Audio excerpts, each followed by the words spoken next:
नागपुर में हुए भयंकर विस्फोट में मृतकों की संख्या बढ़कर 19 हो गई है। इस प्रकरण में काटोल विधानसभा के विधायक चरण सिंह ठाकुर ने दोषियों के खिलाफ सदोष मनुष्य वध का मुकदमा दर्ज करने की मांग की है। ठाकुर ने कहा कि विभागीय आयुक्त की बैठक में उन्हें भारी लापरवाही और सुरक्षा चूक देखने को मिली। उन्होंने जोर देकर कहा कि मजदूरों को बिना प्रशिक्षण काम करने पर नहीं लगाया जाना चाहिए था। विधायक ने राज्य और केंद्र सरकार पर भी आरोप लगाया है, दोनों एक दूसरे पर जिम्मेदारी डाल रहे हैं। उन्होंने कहा कि जख्मी मजदूरों को 25 लाख रुपए और मृतकों के परिवार को 75 लाख रुपए का मुआवजा दिए जाने तक आंदोलन नहीं रुकेगा। झाली ती अतिशय दुर्दैवी आहे आणि याच्यामध्ये कंपनी मालकाचा त्या ठिकाणी दोष आहे। कंपनी मालकाने कोणत्याही प्रकारची व्यवस्था त्या ठिकाणी केलेली नव्हती। 2025 मध्ये त्या ठिकाणी घटना झाली होती, तेव्हा त्यांना सूचना करण्यात आलेली होती की सगळ्या प्रकारच्या व्यवस्था केल्याशिवाय आणि जे मजूर त्या ठिकाणी कामावर येतात त्यांना त्या ठिकाणी प्रशिक्षण दिल्याशिवाय त्यांना त्या ठिकाणी कामावर लावू नये। कारण की हे अतिशय दुर्दैवी घटना जी आहे ती कालची आहे आणि म्हणून माझा सगळ्यात पहिला प्रश्न आहे की कंपनी मालकावर मनुष्य वधाचा त्या ठिकाणी गुन्हा दाखल केल्याशिवाय दुसरा कोणताही त्या ठिकाणी त्याला सवलत देण्यात येऊ नये।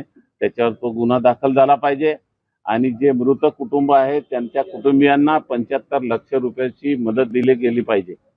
जे दवाखान्यामध्ये आहेत तेही मरणासन्न अवस्थेमध्ये काही पेशंट आहेत, त्यांनाही त्याच पद्धतीची मदत त्या ठिकाणी दिल्या गेल्या पाहिजे आणि जे जखमी आहेत त्यांनाही 25 लाख रुपये त्या ठिकाणी दिल्याशिवाय आज या दुर्घटनेच्या संबंधामध्ये माननीय पालकमंत्री महोदयांनी जी मीटिंग बोलावलेली आहे, माझा त्यांना विनंती आहे, शासनालाही विनंती आहे, ही मदत जोपर्यंत मिळणार नाही तोपर्यंत मी इथून जाणार नाही आणि कोणत्याही प्रकारची प्रक्रिया होऊ देणार नाही। काय मदतीची अपेक्षा, 75 लाख रुपये त्याच्या कुटुंबाला दिले पाहिजे आणि जे दवाखान्यामध्ये जे काही किरकोळ जखमी आहेत त्यांना 25 लाख रुपये दिले पाहिजे। खरं तर ही सर्व हानी भरून निघणारी आहे।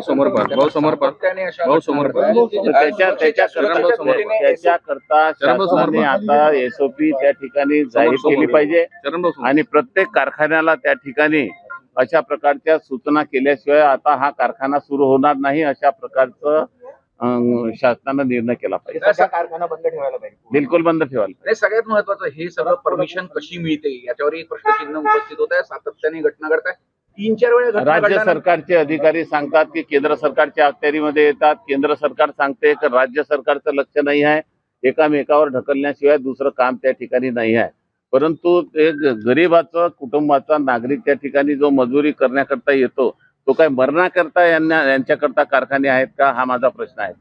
आणि म्हणून त्यांना हे अशा प्रकारचे त्या ठिकाणी कारखाने चालवायचे असतील तर ती शासनाने जी एसओपी तयार केलेली आहे त्या एसओपीच्या माध्यमातून त्याच्यावर निरीक्षक ठेवले पाहिजे। एवढे मोठे मोठे कारखाने 40-40 हजार मजूर त्या ठिकाणी काम करतात आणि शासनाचा कोणी अधिकारी त्या ठिकाणी राहत नाही, ही बाब बरोबर नाही आहे। लोकांच्या जीवाशी खेळण्याचा हा प्रकार आहे। अंत्यसंस्कार कधी होणार आहे, मदत मिळेपर्यंत तुम्ही होऊ देणार नाही? मदत मिळेपर्यंत मी नाही होऊ देणार। भाऊ त्या ठिकाणी अँब्युलन्स नव्हती, अग्निशामक नव्हतं, काहीच व्यवस्था नव्हती, अपेक्षित आहे। काहीच एवढा मोठा एक्सप्लोजिव्ह असताना हे सगळं अपेक्षितच आहे, बिलकुल काहीच नव्हते त्या ठिकाणी आणि 12-12, 13-13 किलोमीटर अंतरावर त्या ठिकाणी त्या स्फोटाचा आवाज होतो। त्यांनी 2 दिवस जो पहिले माल तयार केला होता तो माल त्याच ठिकाणी होता, नाही तर एवढा मोठा स्फोट होत नाही त्या ठिकाणी।